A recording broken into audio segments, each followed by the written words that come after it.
Hello, Joe. Let's take a given question. The question says an EM wave, that is electromagnetic wave propagating in X direction, has a wavelength of 8 mm.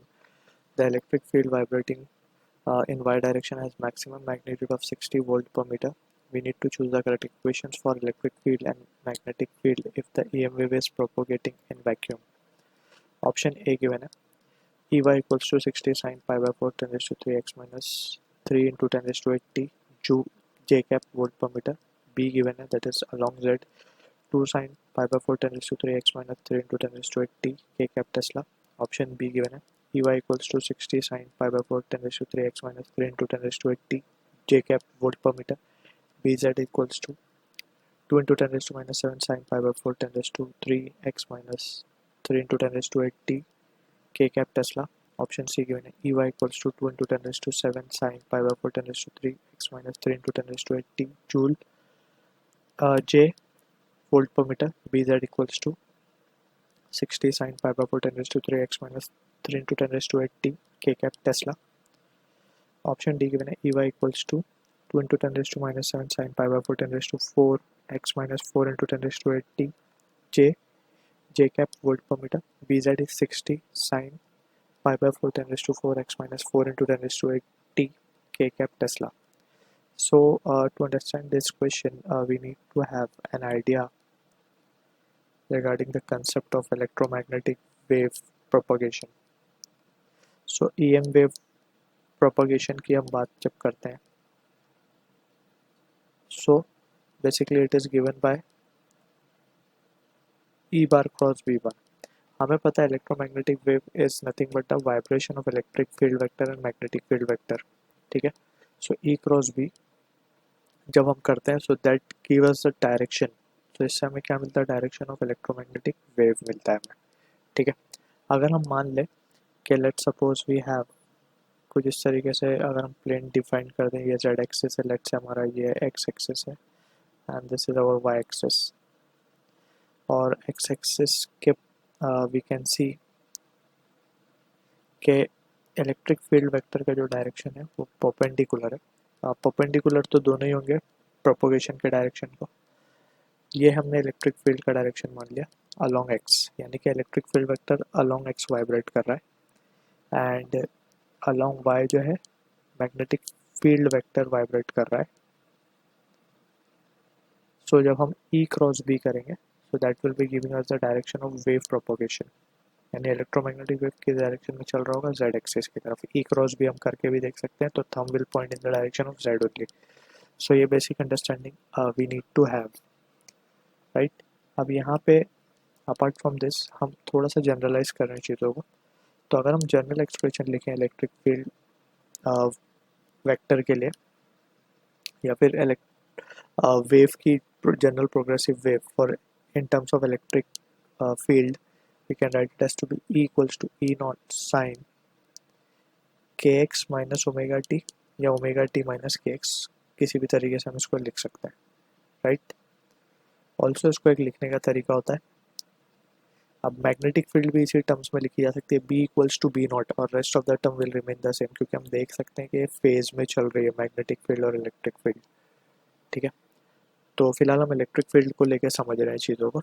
इसका दूसरा version इसको हम किस तरीके से लिख सकते हैं, E will be equals to E naught sine K common अगर मैं निकालूँ तो ये बचेगा x minus of C into t. ये एक दूसरा तरीका है इसको लिखने का, क्योंकि हमें ऑप्शंस गिवन है वो इस तरीके से गिवन है सेकेंड वाले फॉर्म में. अब ये हमने कैसे किया, यहाँ पे वी नीड टू अंडरस्टैंड कि जो K है, K को हम लिख सकते हैं ओमेगा अपॉन V. अब क्योंकि स्पीड जो EM वेव हमारी केस में है वो गिवन है कि वो वैक्यूम में ट्रैवल कर रही है, तो V will be nothing but the speed of light only. ठीक है ना, वो स्पीड ऑफ लाइट से ट्रैवल करेगी, तो V की जगह हमने C रख दिया. तो अब ओमेगा की जगह हम K इंटू सी लिख सकते हैं, तो K कॉमन निकाल लेंगे तो ये रिजल्ट बचेगा. ठीक है, अब इसी का फॉर्मूला फर्दर K को हम 2 पाई बाय लैम्डा भी लिखते हैं. तो ये basic understanding we need to have. Apart from this एक इम्पॉर्टेंट चीज़ ये वेव, ये जो इक्वेशन हमने लिखी है इसमें पता चल रही है, वो ये है कि वेव का जो ट्रैवलिंग डायरेक्शन है वो हमें ये x बताएगा और ये नेगेटिव साइन बताएगी. नेगेटिव का मतलब है कि वो पॉजिटिव डायरेक्शन में चल रहा होगा. कौन से पॉजिटिव में, x में. तो इस तरीके से हम इन्फरेंस निकालते हैं इक्वेशन से कि पॉजिटिव एक्स एक्सिस में वेव चल रही होगी, ठीक है। ऑल्दो इलेक्ट्रिक वेक्टर का डायरेक्शन कुछ और हो सकता है, वेव चल रही होगी एक्स डायरेक्शन में, वो भी पॉजिटिव एक्स डायरेक्शन में, अगर यहाँ प्लस होता तो नेगेटिव एक्स डायरेक्शन में चल रही थी, एंड सो। तो ये बेसिक अंडरस्टैंडिंग के बेसिस पे will try to answer the question given. अब हम अगर क्वेश्चन को ध्यान से पढ़ें तो हमें डेटा कुछ गिवन है, हम पहले उसको एक्सट्रैक्ट कर लेते हैं। हमें इलेक्ट्रिक फील्ड की मैक्सिमम वैल्यू गिवन है, यानी कि amplitude of electric field is been given है 60 वोल्ट पर मीटर।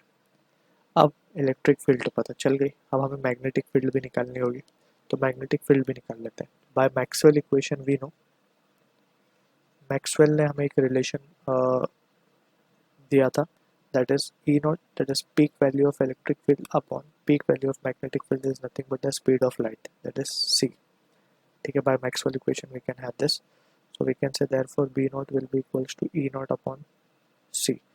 therefore यहाँ से हम देख सकते हैं B naught की क्या वैल्यू आ जाएगी, E naught upon C, E naught हमारे पास 60 upon C की वैल्यू होती है 3 into 10⁸, that is speed of light 3 into 10⁸ metre पर सेकेंड। सो ये रिजल्ट क्या आएगा हमारे पास, 2 into 10⁻⁻7 टेस्ला। अब पी नॉट और ई नॉट मिल गया। अगर हम अब ऑप्शंस को ध्यान से देखें तो ऑप्शन जो मैच होता हुआ दिख रहा है हमें सिर्फ एक ही करेक्ट दिख रहा है, ऑप्शन बी। इसमें ई नॉट की वैल्यू 60 है, बी नॉट की वैल्यू है 2 into 10⁻⁷। Rest of the option can be straight away discarded, लेकिन हम पूरा ऑप्शन चेक करेंगे। ऑल्दो हमें पता लग गया है कि बी करेक्ट होना चाहिए, but then to we will check further things also, ठीक है। ई नॉट बी नॉट मिल गया। Second important thing we will calculate is the value of K. So we can say also k क्या है, हमने लिखा 2 pi by lambda. 2 pi lambda given है 8 mm, तो 8 into 10⁻³ दैट इज, ये value आएगी पाई अपॉन 4 into 10⁻³ k मिल चुका है हमें, एंड इट विल बी पर मीटर। k मिल गया। k के बाद अगर हम बात करें तो अब हम ये एक्सप्रेशन को लिखते हैं और वैल्यू को सब्स्टिट्यूट करना स्टार्ट करते हैं। Direction although we will write it, पहले हम वैल्यूज लिख लेते हैं, ठीक है। ई एम वेव प्रोपोगेशन की डायरेक्शन हमें एक्स गिवन है, कहाँ चल रही है वेव, एक्स में चल रही है, तो हम लिखेंगे यहाँ पे देयरफॉर इलेक्ट्रिक फील्ड लिखेंगे तो ई नॉट जो एक्सप्रेशन था, ई नॉट हमारे पास 60 है, साइन के की वैल्यू आई है हमारे पास पाई बाय 4 into 10⁻³। अब एक्स है माइनस सी हमें पास क्या है 3 into 10⁸ टी। ये हमारे को मिल गया इलेक्ट्रिक फील्ड। अभी हमने डायरेक्शन मेंशन नहीं की है इसमें, डायरेक्शन हम लिखेंगे और दिस इज इन वोल्ट पर मीटर। सिमिलरली अगर मैं मैग्नेटिक फील्ड लिखना चाहूँ तो मैं क्या लिखूँगा, पहले मुझको एक ही कलर से लिख देते हैं। मैग्नेटिक फील्ड के लिए एक्सप्रेशन आएगा बी नॉट हमें मिला 2 into 10⁻⁷ साइन। अब ये टर्म तो बाय डिफ़ॉल्ट सेम ही होना चाहिए क्योंकि सेम फेज में है, तो हम इसको एज इट इज कॉपी कर लेंगे।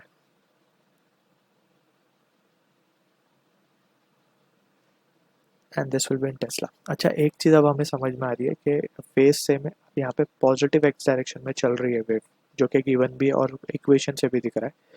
सो पॉजिटिव एक्स डायरेक्शन में चल रही है। अब पॉजिटिव एक्स डायरेक्शन में चल रही है यानी कि इसका मतलब ये हो रहा है कि ई बार क्रॉस बी बार जो है वो हमें पॉजिटिव एक्स डायरेक्शन गिवन है, यानी कि आई कैप गिवन है, ठीक है ना। ई क्रॉस बी करके हमें तो आई मिलता है। अब ई बार की अगर मैं बात करूँ तो ई बार को किस डायरेक्शन में होना चाहिए कि हमें आई मिल रहा है, राइट। तो यहाँ पे फर्दर कुछ अगर मेंशन है तो देख सकते हैं the electric field vibrating in y direction, यानी कि ये जे कैप गिवन है हमें, तो बाय डिफ़ॉल्ट इसको के कैप होना पड़ेगा जब भी हमें ये आई कैप मिलेगा। तो यहाँ पे हम क्या लिखेंगे, जे कैप इलेक्ट्रिक फील्ड का डायरेक्शन है तो ये के कैप होगा। अच्छा, ये कैसे पता चला कि जे कैप के कैप, तो हमें क्रॉस प्रोडक्ट की बेसिक अंडरस्टैंडिंग होनी चाहिए। If this is the direction of I cap, that is unit vector along x-axis. This is the direction of j cap, that is unit vector along y-axis. This is k cap, that is unit vector along z-axis.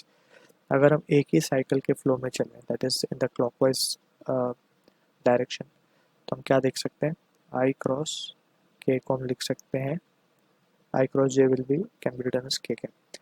अगर उल्टा लिखा जाएगा j cross I तो it will be minus k, ठीक है। वो हमें चीज़ ध्यान रखनी है।